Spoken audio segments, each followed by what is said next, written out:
Hello, my name is John Noderft. I am Director of Government Affairs at ISSA, and I'm pleased to guest host a special episode of Straight Talk here today. Really excited to be joined by Arthi Lyde, Global General Manager of Air Quality Management, and Jason Jones, Senior Director of Field Sales and Solutions for Fellows. Today, we're going to be talking about a number of topics, including International Cleaning Week, indoor air quality, and a whole host of other issues that are really pertinent right now, and really excited to have them on. Arthi, just to kind of get us kicked off, can you tell us a little bit more about Fellows and the company? A lot of people probably in the industry may not know Fellows, or they know us from some of our products, maybe in the work life solutions perspective. So Fellows has actually been around. We're celebrating our 107th year this year. And we are a privately family owned company and really have been focusing on delivering work life solutions into the marketplace, serving both, I would say, the consumer and the B2B customer for many, many years. And so throughout our kind of history, Fellows has really been grounded in focusing on innovation, health, and wellness. And many people know us from starting out with products that looked at shredders or ergonomic solutions like sit-stand desks. And then we really entered into what we're here to talk about today around indoor air quality about 15 years ago. Another thing that's super exciting, and I know you guys have been involved in, is International Cleaning Week. So this is obviously a week ISSA started a number of years ago, happens the end of March every year. And with, kind of with everything that's going on, I think one of the things that people kind of tend to focus on is obviously the actual cleaning, but there's a lot more that goes into a healthy building. So can you guys talk a little bit about kind of how indoor air quality kind of supplements or complements what people are doing in a facility to make sure that surfaces are clean or disinfected? So I think what's kind of the most interesting takeaway, or one of the most interesting takeaways from the pandemic, was really put a spotlight on the role of indoor air quality in infectious disease control and just the overall cleanliness of a space. So like you mentioned, we spend a lot of time cleaning surfaces, but a lot of the germs and bacteria and things that make us sick start out in the air before they make it to those surfaces. And by ignoring that piece of the puzzle, we're really doing ourselves a disservice. So, that's why we're here to talk about indoor air quality and how it ties into the cleaning week and International Cleaning Week. It just makes sense to take a holistic approach to indoor air quality as part of your cleaning regimen.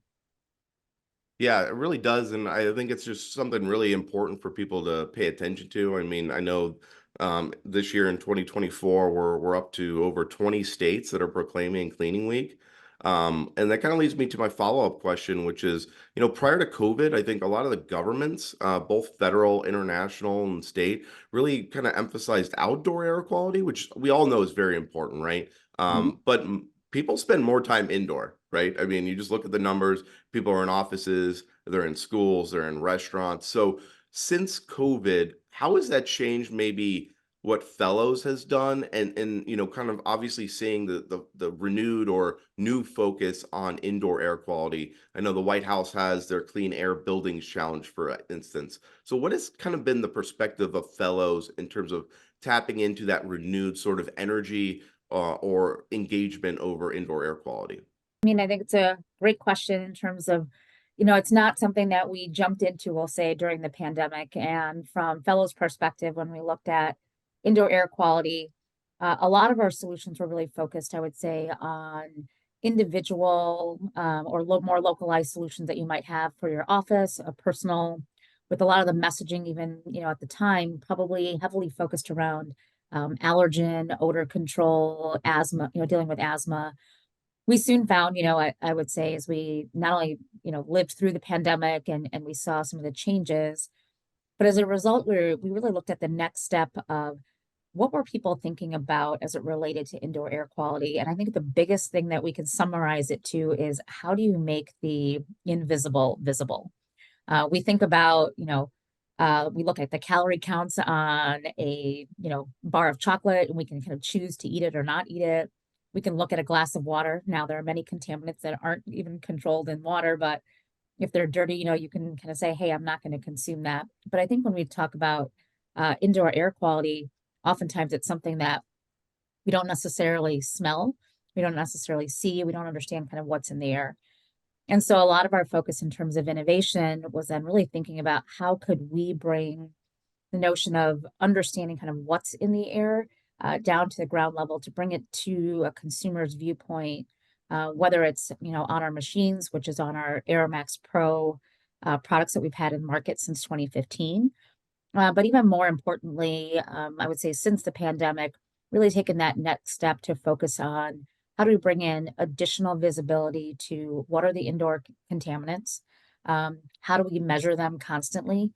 And then how do we bring that visibility, both monitoring, but more proactive remediation into the space? And that really resulted in our solution of kind of Fellows Array.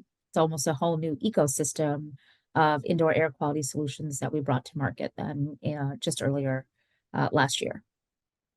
I guess to follow up on that, that is one of the hot topics for both kind of this video series, but also, a draw at the ISSA North America show, right? Everyone wants to go. They want to see what's new.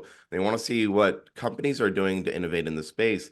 And, if you're outside the cleaning industry, I think you're like, well, it's just cleaning, right? But I think there's been a lot of innovation that kind of goes under the radar. But from Fellows' perspective, I guess, what are you guys doing? Or you mentioned your array system, and maybe that's it. But what do you believe is moving the needle in terms of innovation, in terms of kind of clean and healthy buildings? I mean, I would say there's been a ton of innovations just in the industry, I think, around clean and healthy buildings. I mean, I think one we can start with a lot of the legislation that's actually taken place just since the summer of 2023, where we have both, the EPA and the CDC starting to say, hey, you need to bring in more fresh air or more clean air into a space, getting up to, not to get technical, but, how do we change the air at least 5 times? I think that was, a pretty big shift in the marketplace. I think the second thing was you started to see focuses around infectious control and putting more parameters around what does it mean to provide and understand what's happening. So you have bodies such as ASHRAE implementing ASHRAE 241, right? That now for the first time says it's not just about ventilation, but it's really about how do we actually now take ventilation in combination with solutions like HVAC, like enhanced filtration, UV, and bringing them into the portfolio. But more importantly, I think I would say a focus even in the building side with new, I would say, ways to kind of measure the health of a building. So we see the rise of things like Fitwell and Well, and even LEED, which was oftentimes just focused on energy efficiency, now just recently even starting to bring in some focus around air quality. I think what you're seeing is that there's a whole movement, not only at the consumer level, but also at the legislation level. And you're seeing, building managers and owners start to say it's no longer, we'll call it the side dish that you never touched, but it's really part of, your 3 meals a day. And that's what I would say, that we're seeing that even in our own organization are the things that we are doing. We recently completed our WELL certification, actually our Fulton Market showroom, and achieved WELL Silver. And then secondly, we've been enhancing our own facility, looking at how do we fit out all of our offices with improved indoor air quality, bringing that visibility to a community dashboard to kind of share that information even with our constituents. So there's just a couple of things I think that we're seeing kind of move the needle from an innovation perspective. Jason, do you want to add anything? Yeah, I'd love to add. One of the things I think we've seen, again, a major takeaway from the pandemic was really just the public awareness of indoor air quality. As Arthi was mentioning, it's ubiquitous. It literally can't live without it, right? We breathe air in every space we go into, and just that extra awareness and that heightened sensitivity to it. So part of the innovations that we've driven through our new array system has been adding a level of communication to the occupants so that they understand that the air quality in there has been addressed and that they are in an optimal situation. Yeah, that's really interesting. I like how you guys kind of brought that full circle with a lot of the things that are being kind of discussed. I think, as we talk to various, people, right? Everyone's got kind of their own sort of lane, but for a healthy building, it's got to be a comprehensive. It's a 360 look at the built environment, right? It's the air you breathe, it's the surfaces, it's how you clean, it's sometimes even the design of the building. So I think that's really interesting to see how that really has evolved. I think it's going to continue to evolve. So it's great to know that companies like Fellows is out there kind of innovating, being on the front end, leading edge really of some of these. Another hot topic is sustainability. You mentioned LEED. Obviously, they got their start in terms of certifying buildings for kind of sustainability type measures. They've come a long way.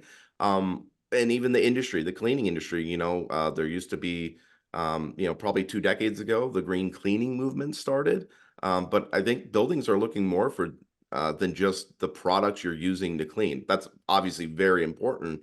But I guess, how does what you guys are offering kind of help those facility managers either solve or try to reach some sort of, whether it's a LEED standard or Fitwell standard, in terms of their sustainability goals? I think there's a couple of key things. One, in our design itself, I think that's one of the things that we put into our product. So looking at from the usage of our solutions, one, our units are actually designed so that they're not constantly running at, you know, we'll call it the same fan speed. It's actually going to leverage and say, based upon the occupancy that's in the space, but also the level of contaminants, it's designed to have algorithms to really manage the level of energy that they're actually utilizing, so that you're not going to start cleaning spaces that actually aren't occupied, number one. Number two, you're only going to ramp up when necessary, when you're actually detecting a rise in contaminants. So that really helps to, I would say, from a sustainability perspective, really focus around energy efficiency. I would say number one. I'd say the second thing really is with regards to the filter life itself. So we really did a lot of design work to ensure that we're building a product, when you think about normal usage, that you only actually have to replace that filter once a year. So we're also thinking about, what is going into a landfill. That's, that is part of sustainability, and looking at from a cradle to cradle perspective of what are those ongoing costs that you're asking that building owner to take on. And I think third, even beyond our just our indoor air quality solutions, it's part of, I would say, what Fellows has looked at from a focus perspective, whether it's things in not utilizing plastic in our packaging, for example, looking at the types of adhesives as part of our furniture building business. And you can see some of the products that are actually in our backgrounds, right, are actually from our showroom.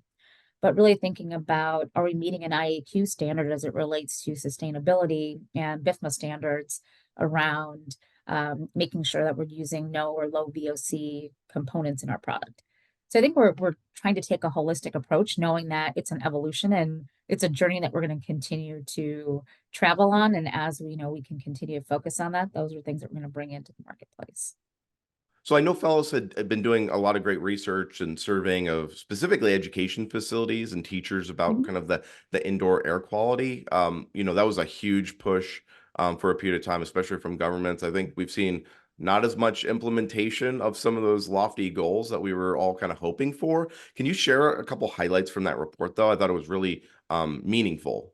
Absolutely. So I think that the great thing is this is actually the second year in a row that we've actually completed this report. I think the most alarming or maybe surprising thing is just how much actually didn't change from, we'll call it 22, when we saw the height of the ESSER funding, to kind of at the end of 2023, that a lot of things actually hadn't changed.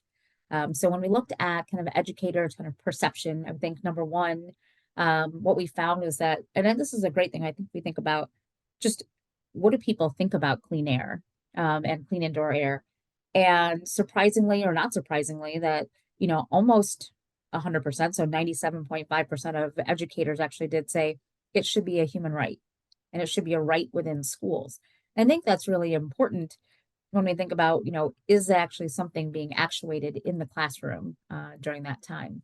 And I think that's one of the things that we see, that the gap between when we're seeing what grants were actually being proposed and from their perspective, which ones were actually then being granted in terms of the requests around indoor air quality.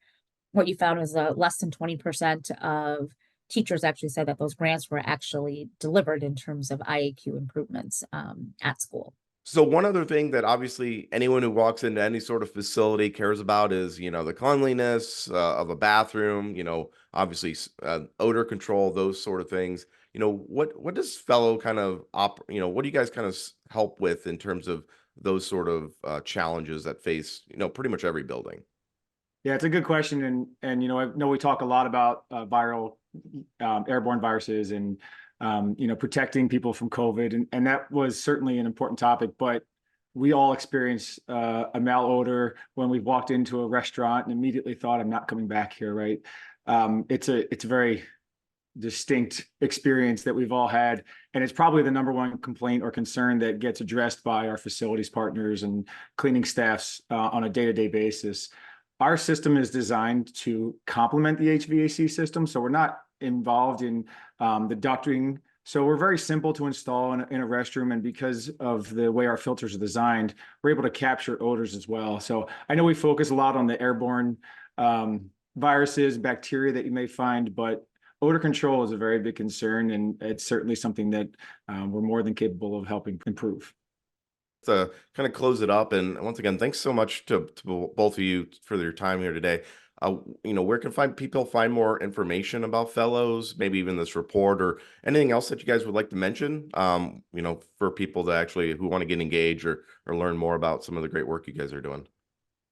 Obviously, fellows.com. So it's always the great starting place, but you can find us on LinkedIn and reach out to us there.